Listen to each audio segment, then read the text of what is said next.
Я беру монету, кладу ее в ручку.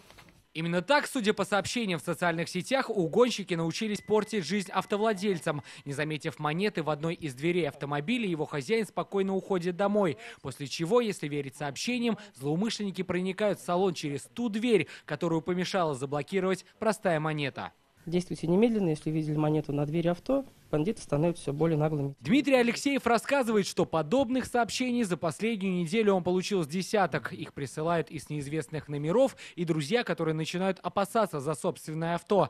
Дмитрий устанавливает сигнализации в одном из автоцентров. Такой способ угона с технической точки зрения считает невозможным. Реально только это сделалось на машинах 80-го года, где был принцип открытия в тросиковой.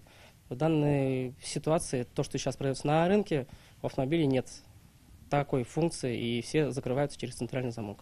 Проверить, можно ли угнать автомобиль с помощью одной лишь монеты, мы решили прямо сейчас. Для этого мы вставим в ручку двери вот такую 10-рублевую монету, после чего закроем автомобиль на сигнализацию, и после этого, по легенде, дверь автомобиля должна легко открыться. Проверим это прямо сейчас. Как вы видите, монета упала, дверь не открылась, и, судя по всему, это очередной фейк. Это подтверждает и статистика МВД. Количество угонов с помощью монеты в республике равна нулю. Однако кому выгодно множить такие слухи и запугивать автолюбителей? Вброс информации, кто-то раскручивает свой аккаунт, может, кто-то подписчиков набирает, либо свой сайт раскручивает.